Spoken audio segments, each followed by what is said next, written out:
본 의원은 이 정인숙 여인 살인 사건이라는 것을 단순한 치정 살인 사건으로 보지 않습니다.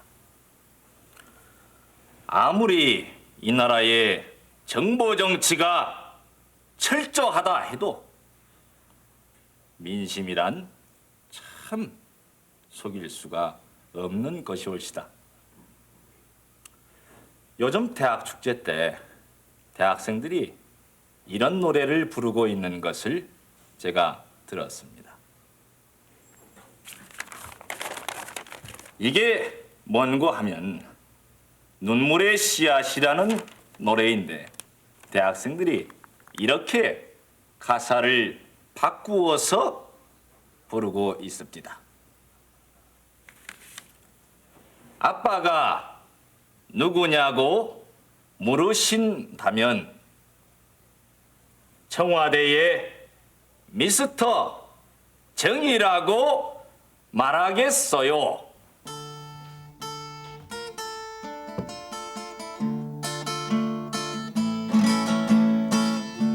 아빠가 누구냐고 물으신다면 청와대의 미스터 정이라고 말하겠어요. 언젠가 그대가 나를 죽이지 않았다면 영원히 우리만이 알았을 것을 죽고 보니 억울한 마음 아니었소. 안녕하십니까, 고원정입니다.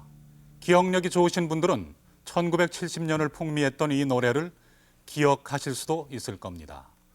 세상을 떠들썩하게 했던 이른바 정인숙 사건. 이 노래 역시 그 사건이 일으킨 많은 파장 중에 하나였습니다. 사건이 일어난 지 한 달 남짓 만에 수사는 종결됐습니다. 범인도 검거됐습니다. 그러나 당시 한강로에서 피살된 이 여인과 이 여인의 당시 3살짜리 아들을 둘러싼 의혹은 1993년인 지금까지도 완전하게 풀리지 않고 있습니다. 제3공화국 최대의 섹스 스캔들은 그대로 제3공화국 최대의 미스테리가 되어버린 것입니다. 우리가 오늘 정인숙 사건을 다시 추적해 보려는 이유도 거기에 있습니다. 대체 이 여인의 죽음 뒤에 무엇이 숨어 있었을까요? 사건이 일어난 것은 1970년 3월 17일 밤이었습니다.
정인숙 씨는 그렇게 죽었습니다. 무성한 소문과 화제가 그 사건을 오늘까지 살아있게 했습니다.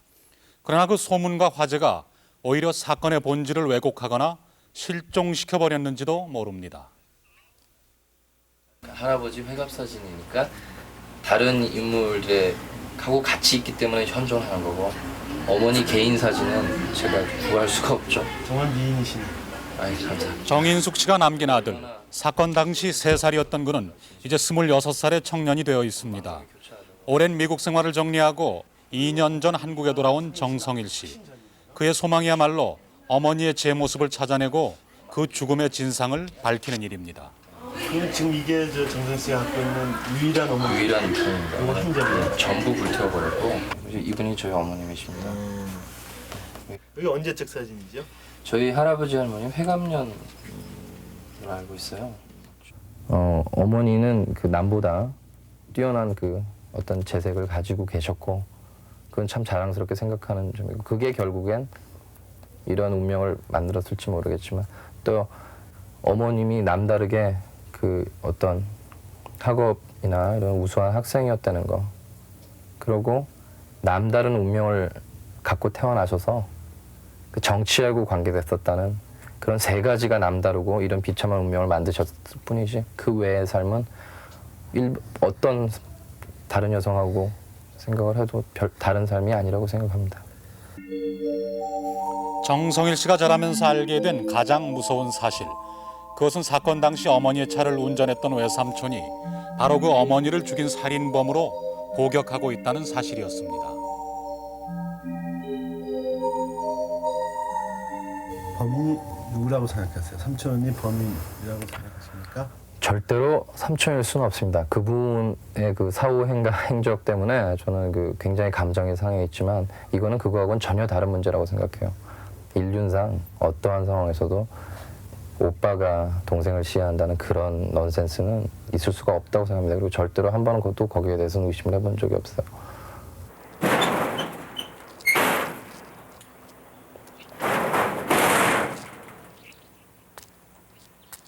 (1989년 5월 11일) 정인숙 씨의 오빠 정종욱 씨는 수감된 지 19년 2개월 만에 출소했습니다. 그러나 출소하자마자 그는 제1성으로 그 자신이 진범이 아니었다고 주장합니다. 내가 범인이었다면요, 20년 살고 나서 이렇게 세상 창피스럽게 떠들어갈 필요 없습니다. 조용히 살아요. 조용히. 그럼 내가 누군지도 모를 거 아닙니까? 그럼 조용히 살고 내가 10년이나 12년 살다 죽으면 끝나는 거지. 뭐가 내가 새삼스럽게 지금 와서 떠들어가 내게 돌아오는 게 뭐가 있습니까? 정종욱 씨의 주장 또한 그저 하나의 주장에 지나지 않을 수도 있습니다. 그러나 수형 19년은 긴 세월입니다. 만기 형량을 거의 다 채우고 출소한 정종욱 씨가 때늦게 지금 와서 굳이 자신의 무죄를 주장하는 까닭은 무엇일까요? 바로 여기서 우리는 이 사건을 근본적으로 재검토해야 할 필요성을 느끼게 됩니다. 누가 왜 정인숙을 쏘았을까요? 이에 대해서 나름대로 소신 있는 기록을 남긴 사람이 2분 있습니다. 사건 당시 중앙정보부장직을 막 떠나 있던 김형욱 씨, 그리고 이 사건의 담당 검사였던 최대현 씨입니다. 물론 2사람 다 실제 인물은 이미 모두 고인이 됐습니다.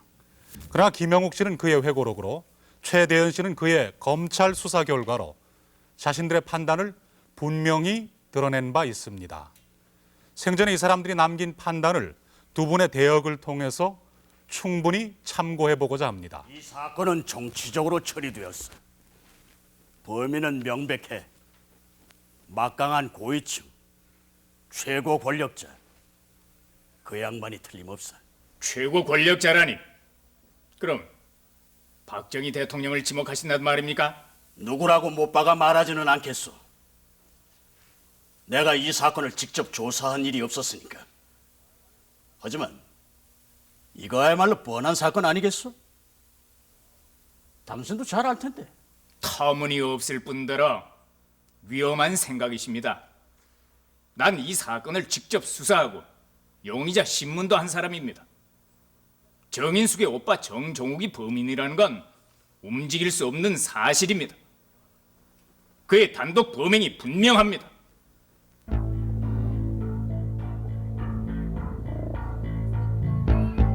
처음에 이 사건은 강도살인으로 알려졌습니다. 강변호에서 미모의 여인은 두 발의 총을 맞고 즉사, 오빠는 다리에 관통상을 입은 상태로 택시 운전사에게 구조되어 세브란스 병원에서 탄환 제거 수술을 받았습니다. 정 씨는 진술을 횡설수설하며 경찰 신문 도중 정계의 고위 권력자들을 불러달라고 요구하기도 했습니다. 정종욱 씨가 입원하고 있던 세브란스 병원 입원실 바로 옆방에서는 연일 대책회의가 열리고 있었고, 이 사건은 강력부가 아닌 공안부로 넘겨집니다. 그러나 사건이 난 지 닷새 만에 드디어 그는 자신의 범행임을 자백합니다.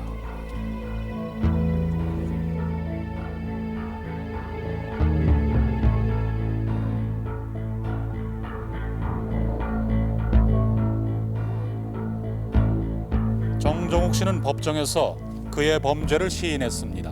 그해 9월 재판부는 정 씨에게 사형을 선고했습니다. 그러나 항소심에서 무기징역형으로, 수감된 이후에는 20년형으로 감형되었습니다.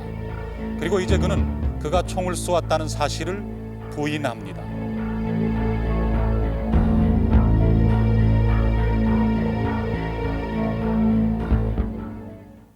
그러나 집 앞에 차 설 무렵에 차에 와가 문을 두드리니까 왜 그러나 하고 우리는 창문을 열어줬는 거지. 열어주니까 처음엔 요만큼 열었어요. 국무총리의 신바람이 왔다, 급한 신바람이 왔다 이까기로. 그래서 이제 동생이 뒤에서 들었을 거 아니에요. 그래 뭐 욕하니까 소리가 안 들린 줄 알고 난 문을 더 열어줬죠. 열어주는 순간에 갑자기 내 뒤로 손이 뭐 쑥 들어가면 그냥 갑자기 소리가 나쁘니까 나는 당황했죠. 말이 그렇지 뒤에서 그 차 안에서 총소리 날 때는 내가 맞은 것 같이 띵하지 뭐 정신없지요. 그 사이에 벌써 옆에 와가지고 뭔가 갖다 대는데 선일이 한데 내가 그때 이렇게 쳐다볼 수는 없지 않습니까? 지금 달달 떨고 앉았는데. 그리고 한 사람은 동생은 이제 이쪽 뒤에 앉았으니까 한 사람은 이쪽에 앉고 한 사람은 여기 돌아오면서 절도상으로 가자 이거예요.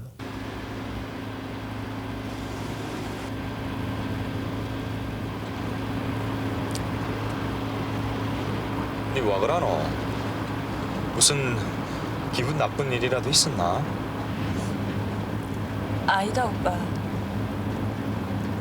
그냥 서울 밤 풍경에 묻혀 구워서. 인자 떠나면은 니 생전 못 오는 사람처럼 극하노. 정말 싫다. 가기 싫다. 그녀는 타이에 의해서 1년간 미국에서 살다 왔고 이즈음 또다시 출국을 강요당하고 있었습니다.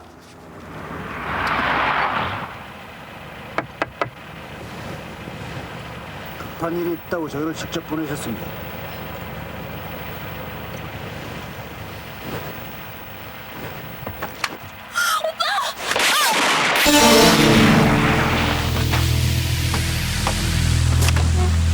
부산 쪽은 차를 몰아. 어서.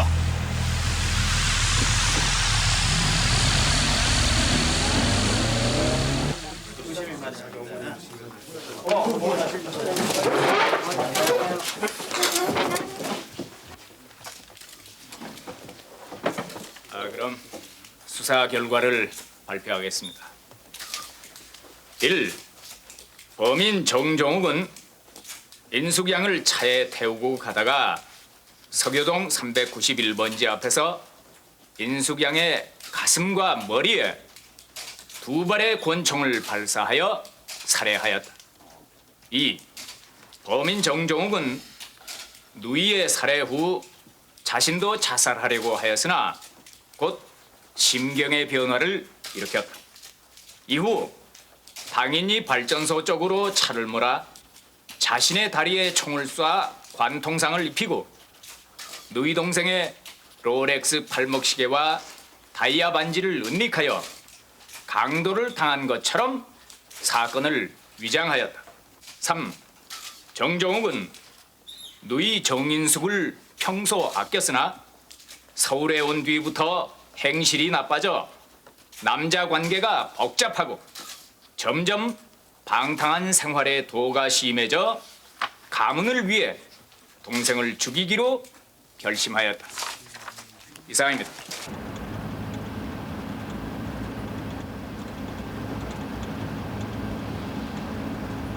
도대체 네 그 꼴이 뭐고? 흑원날 술에 째리갖고 말이야. 놈 사생활에 무슨 간섭이고? 뭐라? 야, 네가 너미가? 어? 우리 집 가문을 좀 생각해 봐라.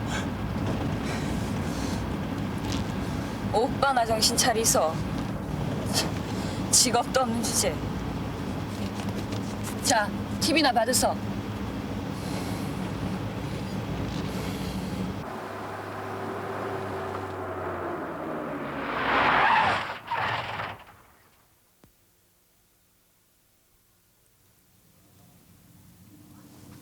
이 뭐하는 게고? 코앞에다 집을 두고. 운전하나 변변히 못하나?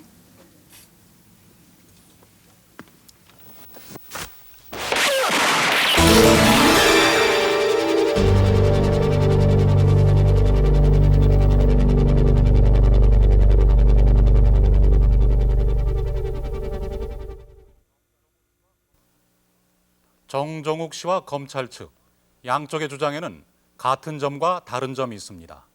먼저 같은 점부터 살펴보겠습니다. 총을 발사한 방향이 운전석 쪽이라는 것은 일치하는 점입니다. 그러나 운전석에 있던 사람이 쏜 것인지 아니면 외부에 있던 누군가가 쏜 것인지는 알 수 없습니다. 그리고 더 중요한 차이점을 살펴보도록 하겠습니다. 정종욱 씨의 말에 의하면은 두 사람의 괴한이 등장합니다. 이 두 사람의 괴한이 정인숙의 집 앞에서 기다리고 있다가 이 지점에서 이미 정인숙을 살해하고 정종욱 씨에게는 차를 그대로 몰게 해서 절두산 성당 앞에 이르릅니다. 절두산 성당 앞에는 검은색 지프가 한 대 멈춰 있었다고 합니다. 바로 여기서 괴한들은 정종욱 씨에게 차를 멈추도록 지시합니다. 그러나 정종욱 씨는 그대로 도주하려고 했고 이때 오른쪽 옆구리에 대고 있던 권총이 미끄러져서 허벅지를 쏘았다는 것입니다. 그리고 이 자리에서 괴한들은 검은색 지프를 타고 도주했고 정종욱 씨는 차를 돌려서 가다가 이 지점에서 기진내서 쓰러졌다는 것입니다. 그러나 검찰 측의 주장은 다릅니다. 정종욱 씨가 이미 여기서 누이 동생인 정인숙을 살해하고 이 점에 이르러서 스스로 다리를 쏘아 자해 행위를 하고 차를 돌려가다가 조수석 옆문을 열고 철책 너머로 권총을 던졌다는 것입니다. 그리고 이 지점에 이르러서 강도를 위장했다는 것이죠. 즉 사건 당시 정 씨 이외의 사람이 현장에 있었느냐 없었느냐 하는 것이 문제의 초점입니다. 오빠가 죽였다고? 이 수사 발표는 눈 가리고 아웅하는 엉터리야. 정종욱이가 자기 동생을 실제로 죽이고 싶었다고 그래. 하필이면 길가에서, 그것도 자동차 안에서 요란하게 총을 쐈을 것 같아요? 안 그렇소, 고 선생? 집안이나 가까운 관악산 같은데 인적이 드문 곳으로 유인을 해서 완전 범죄를 노릴 수 있었는데 말이야. 범죄 수사학상 도저히 이해할 수가 없는 일이라고. 그렇다면 정종욱이 죽이지 않았다는 증거가 있습니까? 오빠가 동생을 죽인다는 그 자체가 지극히 비상식적인 일인데 그 행동에 이해하지 못할 부분이 있다는 것도 어쩌면 당연한 일 아니겠습니까? 이거 보시오, 최 검사. 우리 다 아는 처지에 뭘 그러시오. 정종욱이가 권총을 철책 너머로 던졌다는 것만 해도 그래요. 가까운 데 강이 있는데도 불구하고 굳이 길 건너편으로 권총을 던질 만한 이유가 있어? 더군다나 정종욱이는 다리에 관통상까지 입은 사람인데 무슨 기운으로 길 건너편에 총을 던진단 말이오. 아니 정종욱이는 애시당초 권총을 갖고 있지 않았는지도 몰라. 과연 누구의 얘기를 믿어야 할까요? 물론 김영욱 씨의 주장에는 분명한 증거는 없습니다. 반면 검찰은 정종욱 씨를 기소하면서 다음과 같은 28점의 증거물을 제출했습니다. 검찰이 제출한 물증은 동생에게서 정 씨가 훔쳤다는 다이아 반지, 롤렉스 시계, 현장에서 발견된 탄피, 국립과학수사연구소에서 제출한 타는 감정서 등 28점이었습니다.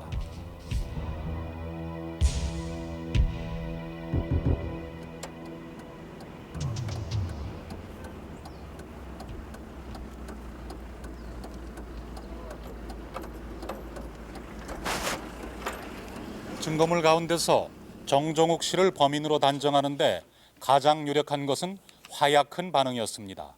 국립과학수사연구소에 보관된 감정서에는 정인숙 씨의 사인이 심장과 왼쪽 귀 밑에 맞은 2발이며 그 탄도의 각도로 보아 총알은 차 안 운전석에서 쏘아진 것으로 결론 지어졌습니다.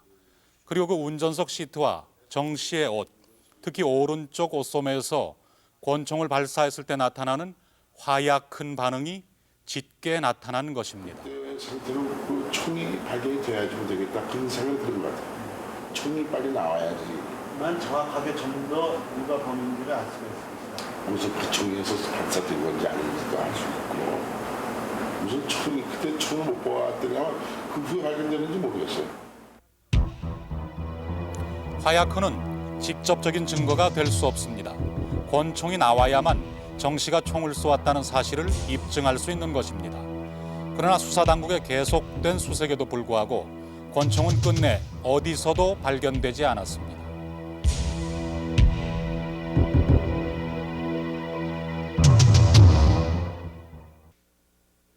권총의 행방과 함께 우린 여기서 또 한 가지 의혹을 발견하게 됩니다.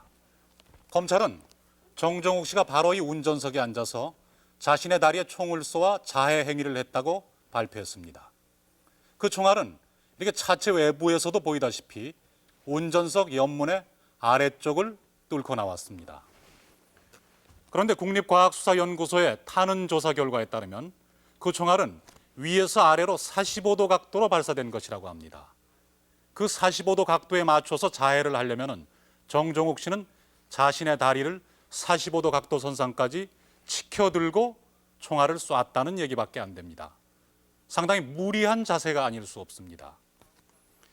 총알이 발사된 권총이 나오지 않는 한 검찰이 정종욱 씨를 기소할 수 있는 가장 강력한 증거는 본인의 자백밖에 없습니다. 그런데 이렇게 직접 물증이 나오지 않은 상태에서 왜 정종욱 씨는 스스로 자백을 했을까요? 그러나 그 당시에 내가 그렇게 얘기할 수가 없어요.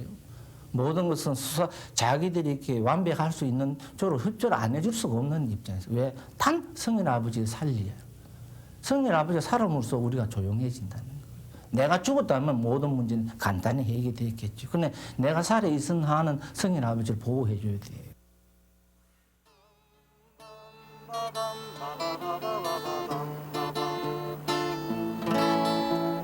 성인이란 누구냐고 물으신다면 고간의 씨앗이라고 말하겠어요. 언젠가 그대가 나를 죽이지 않았다면 그렇게 모두가 미흡지 않았을 것을 죽고 보니 억울한 마음 아니없소.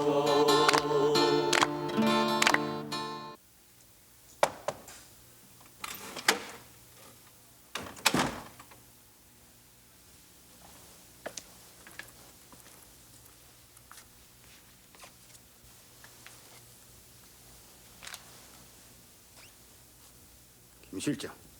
예. 그 정인수인가 하는 여자를 둘러싸고 말들이 많다는데 뭐 들은 거 없어? 시중에 유포된 풍설은 들었습니다만 도대체 대통령 비서실장이라는 사람이 뭐하고 있는 게? 그런 터무니없는 낭설이 떠돌고 있는 줄 알면서 나한테 이런 방법 없다니. 그리고 또 비서실장을 제대로 하고 있다고 생각하는 게? 어젯밤에 안 사람이 나한테 뭐라고 했는 줄 아오? 시중에 유행되고 있는 가사까지 적어줍디다. 뭐? 사랑은 눈물의 씨앗이라는 그 노래 가사를 바꿔 부른다나? 이봐, 김 실장. 예. 당장 신직수 검찰총장을 부르시오. 수사 보고를 내가 직접 받아야겠어. 문제의 아이, 이 사건 뒤에 정치적 배후가 있다는 무성한 소문은 바로 이 아이가 고위층에 숨겨놓은 자식이라는 추측에서부터 비롯됩니다. 이 아이의 존재야말로 한 여자의 살인 사건을 제3공화국 최대의 성추문으로 비화시킨 근원이었습니다. 어린 아이에겐 비극이지. 비극이야. 자기 아버지가 자기 어머니를 죽여서 버렸으니 말이야. 그 아이가 고위층의 아들이건 아니건 간에 그 아이 아버지와 살인과는 아무 관계 없습니다. 아무 관계가 없다는 걸 어떻게 아나? 당신 관계가 있는지 없는지 스스로 수사하지도 않았다면서? 수사라는 건 말이에요, 범인을 찾기 위한 겁니다. 여러 가지 정황으로 미루어 범인은 이미 명백한데 다른 부분에 대한 수사를 할 필요가 있겠습니까? 단단히 입막음을 당했구만. 최대현 검사께 한마디 묻고 싶습니다. 당시 검찰은 이 사건을 정치적인 사건이라고는 보지 않았단 말이죠. 네. 그래서 검찰은 이 사건을 단순 살인 사건으로 처리했습니까? 네, 그렇습니다. 그러나 바로 이 대목에서 우리는 검찰의 태도를 이해할 수 없게 됩니다. 스스로 단순 살인이라고 밝힌 수사당국이 막상 수사에 임해서는 단순 살인 사건에 대한 수사라고는 보기 어려운 그런 수사 태도를 취했던 것입니다.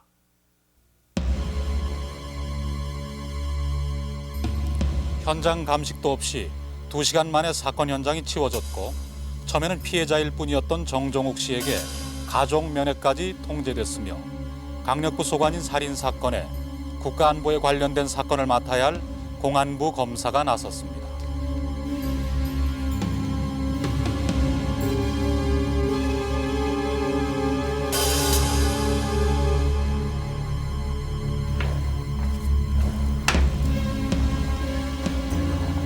이 이례적인 수사당국의 태도는 당시 정인숙 씨의 집 수색에서 나온 물건들과 무관하지 않을 것입니다. 안방 장롱 속에서는 국내 저명 인사, 외국 대사, 외국 기관원 수십 명의 명함, 그들과 함께 찍은 사진, 전화번호가 적힌 수첩, 외화와 거액의 수표, 회수 여권들이 나왔던 것입니다.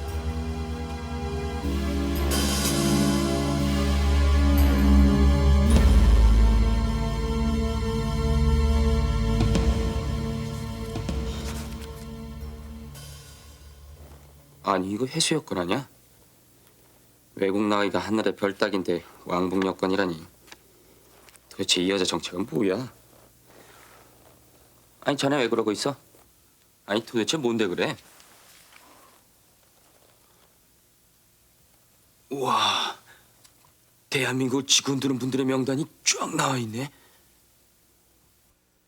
서교동집 장롱에서 발견된 이 물건들은 경찰에서 압수한 후 볼 수 없게 되었습니다. 그러나 이 물건들은 당시 직업도 불분명한 정인숙이라는 여자가 25, 그 나이에 보통 여자들과는 결코 같지 않음을 여실하게 증명해 준 것들이었습니다. 미화 2,000달러를 비롯해서 예금 증서, 외국은행의 수표 등 680만 원이라는 엄청난 거금이 나왔습니다. 당시 공무원들의 한 달 봉급이 10,000원 남짓하던 시대였습니다. 그리고 회수 여권이 있습니다. 요즘의 복수 여권입니다. 당시 민간인들에게는 단수 여권의 발급조차 통제되고 있던 시절에 회수 여권이란 엄청난 특권의 상징이 아닐 수 없었습니다. 그중에서도 이 수첩이야말로 정인숙 씨와 고위층 인사들과의 연관을 가장 직접적으로 보여주는 것이라 할 수 있습니다. 이 수첩 속에는 당시 정계와 재계의 유명인사 26명의 명단이 들어있었다고 합니다. 그 여자의 죽음에 배우가 있다면, 정말로 그렇다면 그것은 이 수첩 속의 이름들과 결코 무관하지 않을 것입니다. 그리고 그 수첩이 없어진 지금 우리는 그 여자의 생애 속에서 이 수첩 속의 이름들을 추적해 갈 수밖에 없을 것입니다. 마포구 서교동 390의 7번지, 당시 시가로 700만 원이 넘는 고급 석조주택이 정인숙 씨 소유의 집이었습니다. 이 집에서 코로나 승용차를 굴리고 거금을 만지며 저명 인사와 교유하던 여인, 그 여인의 신원에 대해서는 아직도 밝혀지지 않은 부분이 많습니다. 70년대에 그 정인숙 양 사건이 났을 때에 처음에는 우리가 정인숙 그러니까 몰랐어요. 그러나 나중에 그 매스컴에 보도되기를 본명이 정금지라는 그 이야기를 듣고 또 신문에 그 사진이라는 걸 보고 기억이 나서 우리 참 그 학교 다닐 때 그렇게 모험적인 학생이 어떻게 이런 사건의 중심인물이 되는가 좀 굉장히 안타깝게 생각한 적이 있습니다. 알려진 바로 정인숙 씨는 대구의 신명여고를 다녔다고 합니다. 당시의 본명은 정금지. 중학교 때 얘가 무용을 잘했어요. 특히 화관무, 부채춤 이런 걸 고전 무용을 많이 했기 때문에 또 몸매도 예쁘고 그 몸에 맞게 고전부를 해서 우리 혹시 서클 활동할 때 발표할 때 많이 안 쓰이겠나 싶어서 같이 이제 활동을 하면서 같이 다녔는데 언제나 공부를 좀 열심히 했으면 싶은데 공부를 참 잘 안 해요. 그래 한번 시험 때 같이 공부를 우리 하자. 이번 시험 너 잘 쳐야지. 그래서 공부를 하면서 이런 문제 저런 문제 이래 뽑아가지고 공부를 하는데 자기 딴에는 열심히 했다고 하는데 그 다음날 시험 치면 성적이 아주 공부했는 것만큼은 안 나오거든요. 그 원인 분석을 해보면 얘가 좀 사색에 많이 잠기는 것 같아요.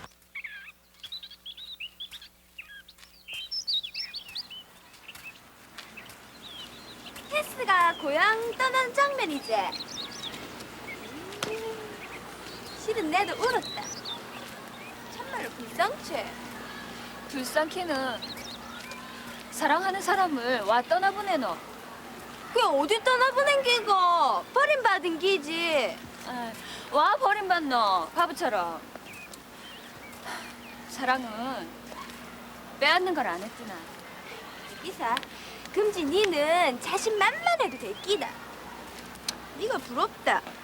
니한테 부족한 게 뭐가 있노?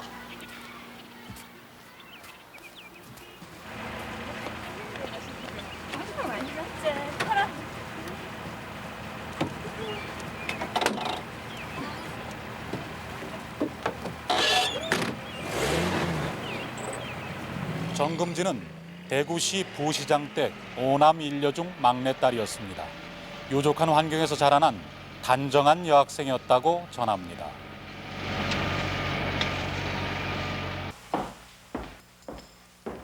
사건 후에 정금지의 여고 시절 학적부가 없어진 것으로 알려졌습니다만 신명여고에는 그의 학적이 엄연히 살아있었습니다.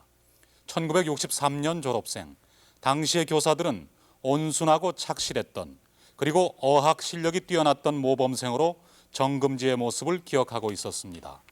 4.19 이후 아버지가 부정축제자로 관직에서 물러나기까지 그는 그저 행복한 소녀였을 것입니다.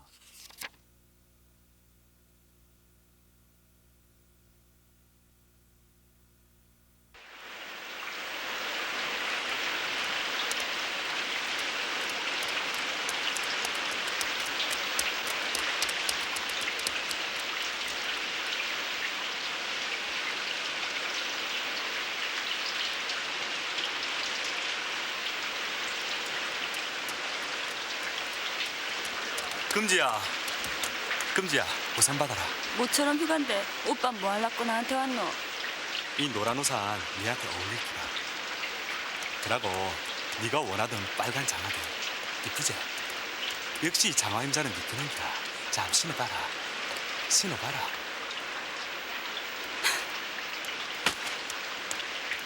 와그라노. 금지야, 와그라노. 금지야. 싫다. 오빠가 이런다고 우리 집이 예전처럼 될 것 같나? 친구들한테 비웃음만 받지. 금지야. 금지야. 금지야. 외국어반으로서 영어 회화를 상당히 유창하게 잘 했다고 하는 그런 기록이 되어 있습니다. 그리고 우리 학교를 졸업하고 난 데는 서울로 진학을 했는데 아마 그 당시에 경기 여자 실업 초급대학교에 입학을 했다 그렇게 기록이 되어 있습니다. 한 번은 방학 때 한참 후였죠. 그때가 뭐 2학년 때인지 대학교 3학년 때인지 기억은 잘 안 나지만은 다른 친구들이 내려와서 금지가 아마 자기 약혼자라 그러면서 어떤 남자분을 한 사람 데리고 와서 같이 식사했다. 그 얘기까지 듣고 그 이후로는 저는 졸업하고는 한 번도 못 만났어요. 대학 1학년 시절 정금지는 당시 KBS 방송국에 있던 남산으로 한 남자를 찾아옵니다.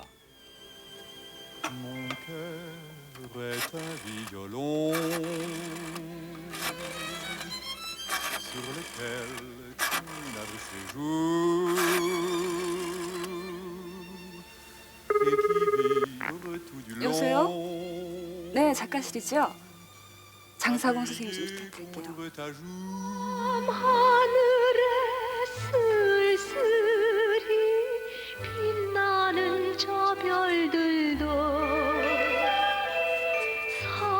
사랑을 알까요? 그 슬픔은.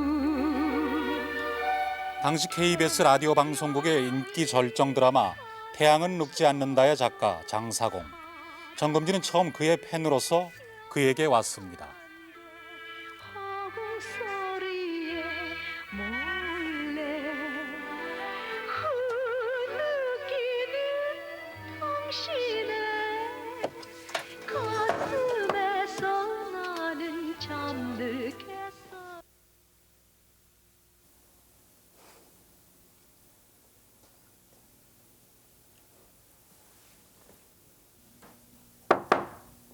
네.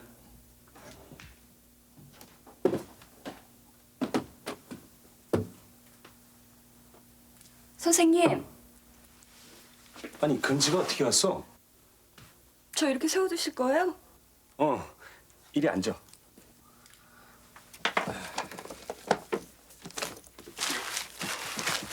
아니 근데 웬일이야 금지가? 응? 선생님 뵙고 싶어서요. KBS에서 잠깐 만난 몇 달 후 문학소녀 정금지는 느닷없이 장사공의 집을 찾습니다. 와. 선생님 생일 축하드려요.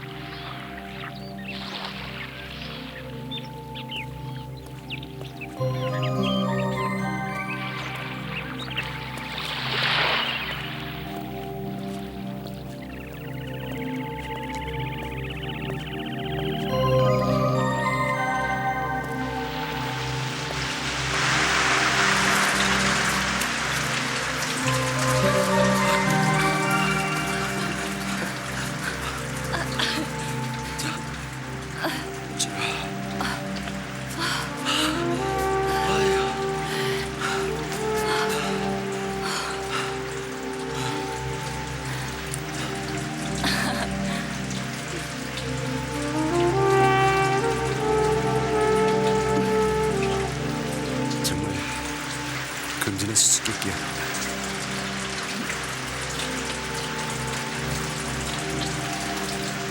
천사처럼 청순한 얼굴과 악마의 유혹 같은 간능미를 함께 지녔으니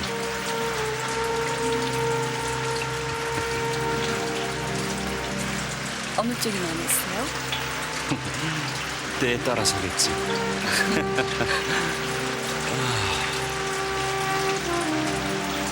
지금은 이쪽이겠네요.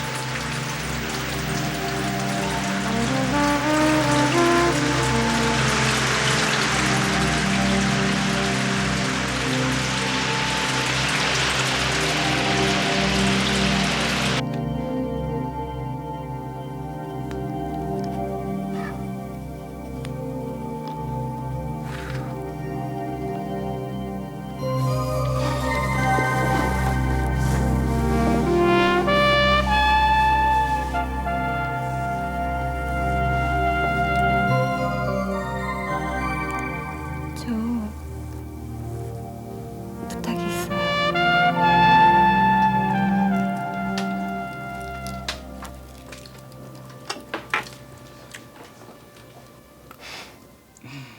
금지는 정말 알다가도 모르겠어. 응? 이렇게 먹어대는데도 살아나 안 찌니 말이야. 내가 특이 체질인가 봐요.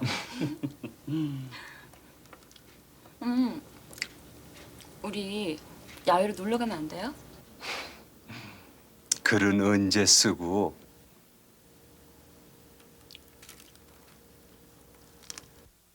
아이 장 선생님, 이거 우리 영화사 망하는 거를 봐야 좋으시겠습니까?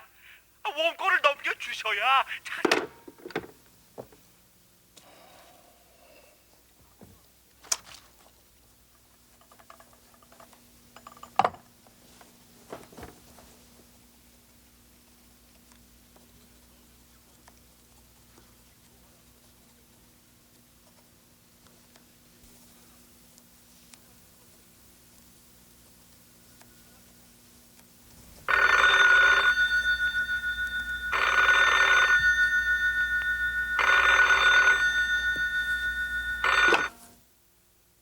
여보세요?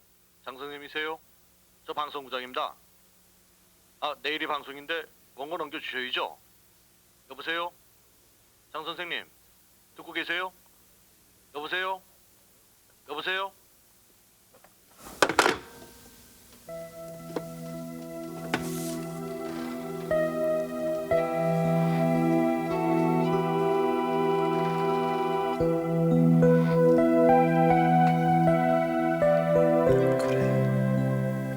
이젠 헤어질 때가 온 거야.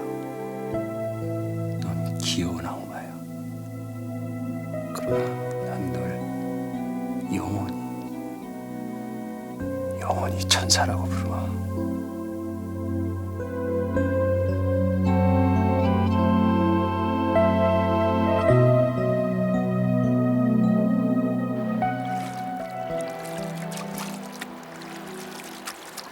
장사공 씨와의 1년 남짓한 동거가 파탄으로 끝날 무렵, 바로 그 무렵이 금지의 삶이 새로운 선택으로 접어들 때였습니다.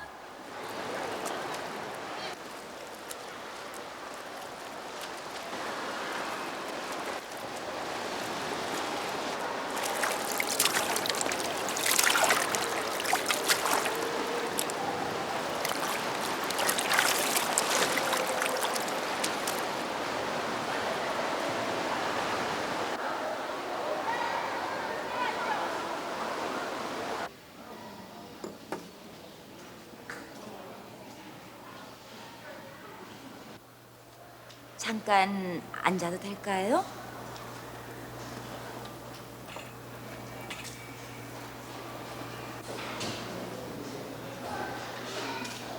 궁금하죠? 내가 왜 이러는지. 당황해 할 거 없어요. 나 이런 사람이에요.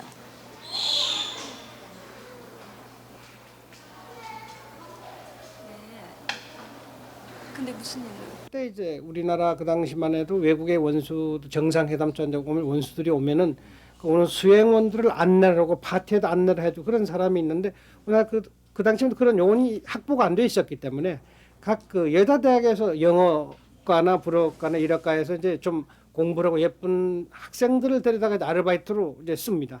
근데 그 서독 르부케 대통령이 온 시기에 정인숙이가 픽업이 됐다고 내가 이제 누구한테 들었습니다. 그래서 그날 그 픽업돼서 활용을 하고 또 이제 르부케 대통령이 한국에 며칠간가 머무르는데 쭉 아마 영접을 했던 것 같아요.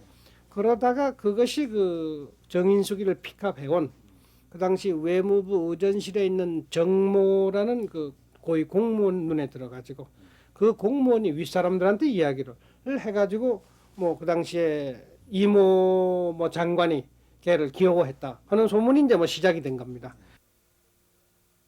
이쁜 것. 그동안 어느 진흙 속에 묻혀 있다가 이제야 나왔니? 아우, 이 영롱한 보석. 이제부터 우린 모녀간이 되는 거야. 인숙이. 그래. 이제 내 딸 정인숙으로 다시 태어나는 거야. 내 말만 잘 들으면 너 이제 부러울 거 하나도 없다. 너처럼 영롱한 보석은 제 값을 지녀야 돼. 뭐든지 최고로 해주마.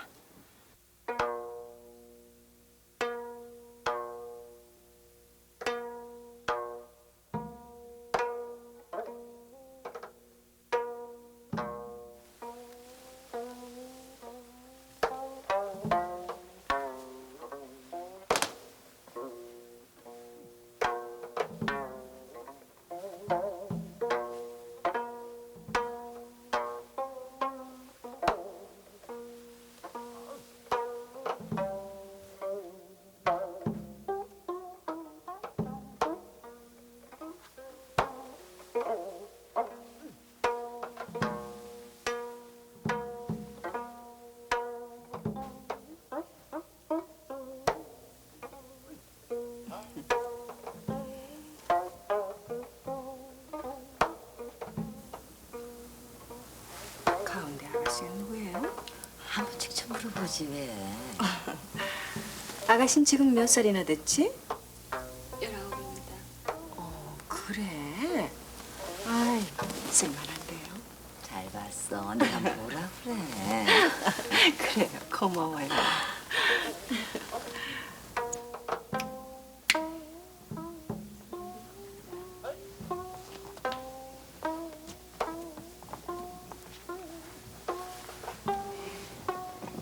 마담 좀 불러보지.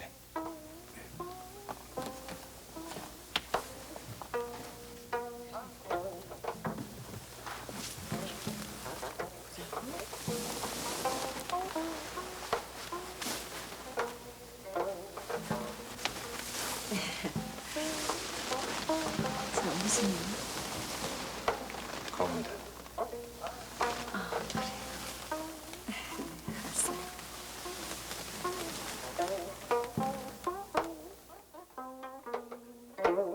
그 선운각이 이제 대대적으로 시작한 건데요. 요거는 한일 회담을 위해서 선운각을 만드셨답니다.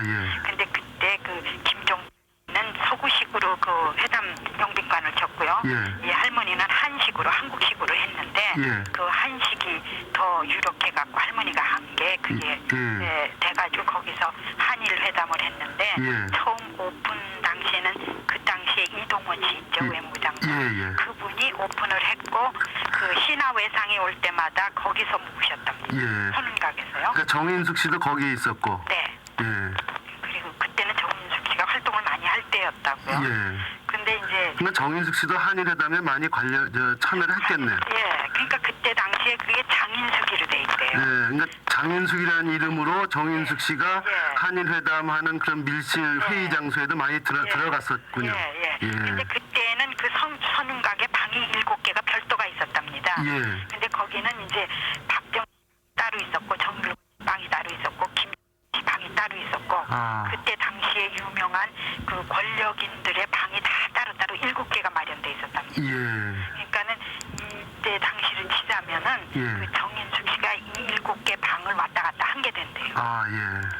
정승일이냐 박승일이냐 이러한 구관 얘기가 세상을 돌아다니는데 왜 수사당국에서는 정여인의 주변을 조사하지 않고 정종욱이를 범인으로 단정하는 이유가 무엇이냐?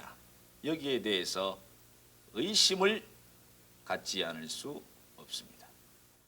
이 신문 보도를 볼 것 같으면 여기 그대로 인용할 것 같으면 과학수사연구소에 기자들이 갔을 때 경찰관이나 기자보다 모 고위층의 비서진들이 진을 치고 덥석였다 합니다. 전화란 전화는 모두 비서진이 붙잡고 있어 경찰이 상부에 보고도 못할 지경이었다 합니다. 누가 기자들에게도 공개합시다 했더니 당신 모가지가 몇 개요? 출추선합니다 했다는 겁니다. 만약에 어떤 사람이 정여인과 관계가 있다면 그것은 자기 집에서 자기 마누라가 따질 문제지 이 자리에서 본 의원이 따질 일이 아니라고 생각합니다. 그런데 이 정여인이 국회에서 이와 같이 크게 문제가 되는 것은 이 여인의 신원이 문제로 대두되었기 때문입니다. 이 여인에 관계된 사람이 한 사람이 아니라 26명이나 관계되었다. 총리가 관계되었다. 심지어 대통령이 관계되었다. 이렇게까지 얘기가 돌아다니는 형편입니다. 한 여인의 죽음이 온 나라를 떠들썩하게 한 이유, 바로 그 이유가 이 시기부터 생겨나는 것입니다. 그리고 바로 이 무렵부터 정인숙 씨의 이 비밀 수첩안에는 이른바 고위층의 이름이 오르기 시작했을 것입니다. 정인숙 씨에게 명함을 건네주고 국내에서는 구할 수 없는 외화를 쥐어주고 회수 여권을 만들어주기도 한 바로 그 사람들입니다. 파행적인 한국 현대사의 그늘에서 정인숙이라는 한 여인상을 만들어낸 사람들일 것입니다. 그리고 어쩌면 그들이야말로 그 여인의 존재를 영구히 어둠 속에 묻어버린 장본인들일지도 모릅니다. 정인숙의 비밀수첩 2부에서는 바로 그 비밀의 이름들을 계속 추적해 보기로 하겠습니다. 시청자 여러분, 고맙습니다.